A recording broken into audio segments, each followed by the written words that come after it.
Bonjour, nous allons conclure ensemble le Tanya du 14 Sivan.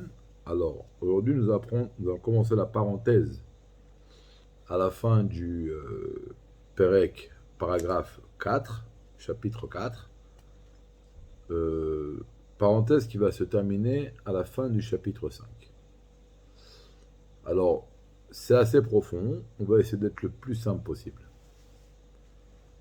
Dans cette parenthèse, le Admour Azaken vient répondre à des questions qui, d'après la logique, en étudiant ce que nous avons étudié jusqu'à maintenant, c'est des questions qui auraient dû se réveiller chez nous. On aurait dû avoir ces questions et l'Admorakian vient nous les résoudre. Alors, donc il ne pose pas la question, parce que lui, dans sa façon de penser, l'Admorakian, il est sûr que nous avons ces questions, et donc il va donner directement les réponses.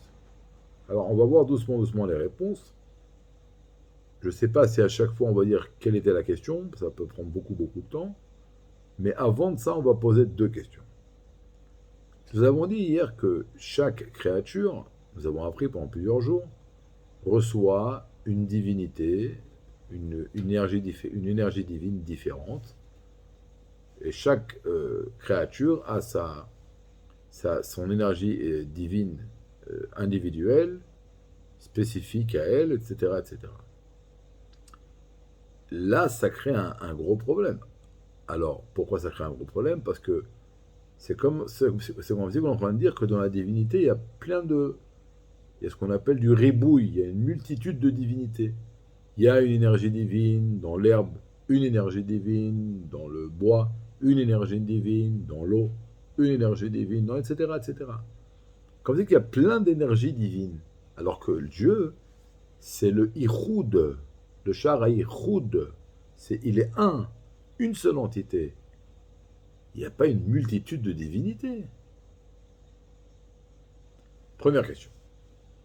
Deuxième question, qu'est-ce qu'on a dit? Qu'en vérité, chaque chose qu'il y a dans le monde, c'est une énergie divine qui le fait vivre. En vérité, le monde, il est comme le rayon du soleil dans le soleil. Donc le monde, il est complètement annulé à Dieu. Le monde est dépendant de Dieu.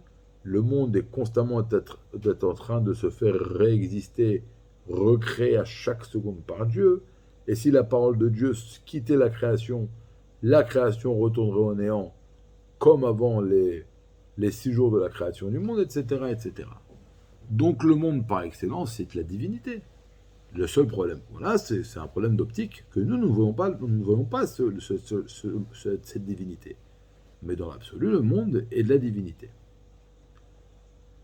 Alors qu'on nous apprend tout le temps que le monde est profane, et lorsque nous allons prendre quelque chose de ce monde qui est profane, et nous allons pratiquer avec lui une mitzvah, on va le sortir de son rôle, on va le rendre kadosh. Mais a priori, c'est pas vrai tout ça. Le monde, il est kadosh avant que je le touche, parce que c'est Dieu, c'est la divinité. C'est seulement un problème d'optique. Donc, ça voudrait dire que c'est pour de faux tout ça. Si quand je prends la peau d'une vache ou la peau d'un veau, et je dis qu'en vérité, elle est comme la parole de Dieu, et constamment, à chaque seconde, en train de la faire vivre, cette peau de vache ou de veau, c'est de la divinité. Donc le monde entier, c'est Dieu. Donc c'est kadosh. Il n'y a pas vraiment des choses profanes. Donc quand je dis que je prends une chose profane et je la sanctifie, c'est virtuel. Ça aussi, c'est une grande question. L'Admourazaken va dire comme ça. Il faut comprendre une chose. Jusqu'à maintenant, on a fait une grande erreur. Nous avons cru comme ça. Qui est-ce qui fait vivre chaque créature? C'est l'énergie divine. Et le voile, il n'est là que pour voiler sur cette énergie divine qui fait vivre chaque créature à chaque seconde. L'Admour Adaken va dire erreur, erreur, erreur. Le Tzimtzum, c'est pas seulement quelque chose de négatif qui vient empêcher la lumière, mais il est pas passif, il est actif. Ça veut dire que le Tzimtzum, il a une partie intégrale dans la création du monde. Un exemple, il y a un feu rouge. La lumière qui est dans le feu rouge, elle est blanche. Comme il y a un vert orange, je la vois orange. Comme il y a un verre vert, je la vois verte, et un verre rouge, je la vois rouge. Mais le changement, il n'est pas par rapport à la lumière, il est par rapport, c'est le réceptacle qui dévoile la lumière à autrui. Lui, il crée un changement, mais pas dans la lumière, pour ceux qui reçoivent la lumière. C'est exactement pareil. On a posé une question, il y a beaucoup de divinités? Non, c'est la même lumière de Dieu. Alors pourquoi il y a une lumière de Dieu qui va créer de l'herbe et une lumière de Dieu qui va créer du bois?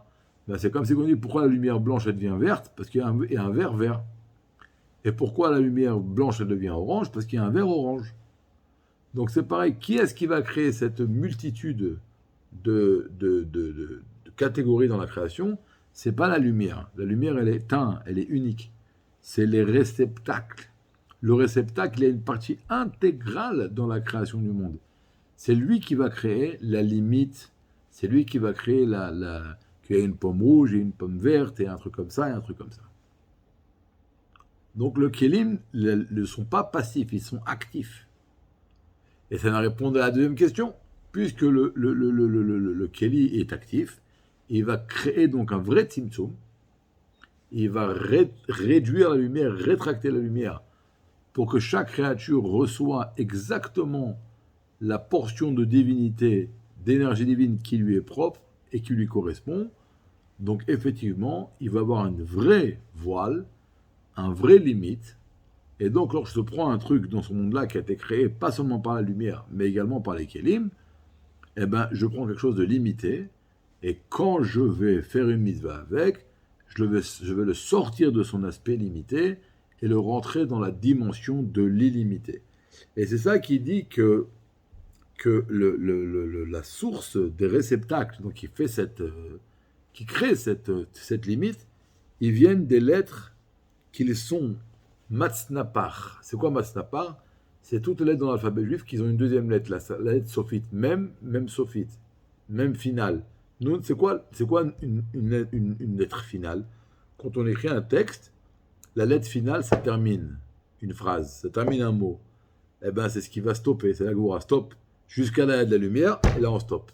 C'est la finalité. Ça va rétracter la lumière. Et donc, ce n'est pas là pour ne pas donner. C'est donner en fonction de la capacité que telle et telle créature doit recevoir. Exactement ce qu'elle doit recevoir en fonction de c'est ce qu'elle a besoin. D'accord? Donc la pomme va recevoir sa vitalité, le concombre sa vitalité, le bois, et chaque créature reçoit sa vitalité qui lui est propre. Mais ça, c'est pas la lumière qui fait ça, c'est les kélim. Et c'est pour ça qu'ils viennent des 5 vorot qui vont répartir cette lumière en plusieurs catégories. Et il dit que les kélim, leur source, c'est une phrase extraordinaire, elle vient de Butsa de Cardonita. La bougie, la lumière obscure. Mais comment une lumière obscure? Parce qu'ici, on parle de quoi? On parle des kélim, les réceptacles, qui sont obscurs. Mais en réalité, ils ne sont pas obscurs, puis ils ne sont pas seulement passifs. Leur but, c'est pas seulement de voiler, mais ils voilent. Mais en vérité, ils ont une partie intégrante dans la création du monde. C'est pour ça comment ils sont appelés les kélim, les réceptacles. La lumière obscure. Même l'obscurité, c'est une partie de la lumière. Même les kélim qui sont obscurs, ils sont une partie intégrante de la lumière. De la même façon que la lumière, elle crée, mais elle est identique. Parce que la lumière, elle est tout le temps blanche.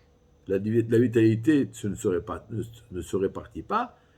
Et donc, elle a besoin de l'association des réceptacles qui vont prendre cette lumière et la rendre verte ou orange ou rouge ou peu importe, qui vont faire de cette lumière divine un concombre ou une pomme, ou etc., etc., etc.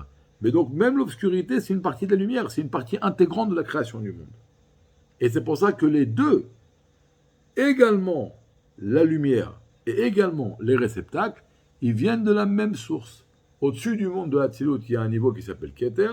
Dans le niveau de Keter, la royauté, la couronne, il y a un niveau qui s'appelle Atikyomin, très élevé, et les deux, les lumières et les réceptacles, les deux sont enracinés là-bas.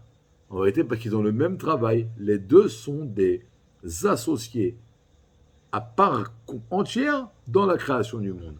La lumière crée de façon identique, Et les réceptacles vont répartir cette lumière pour créer différentes créatures et venir canaliser l'énergie divine dans chaque créature, lui donner exactement la vitalité divine qui lui revient. Donc on a répondu aux deux questions.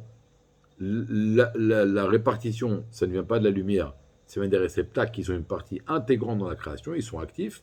Et donc effectivement, puisqu'ils limitent cette lumière, il y a une vraie voile, il y a une vraie limite. Et donc lorsque je prends quelque chose, avant que je fasse avec une mitzvah, ça ne brille pas chez lui qu'il est divin, il est profane et il faut que je le sanctifie avec la mitzvah. Bezrat Hashem, nous continuerons demain.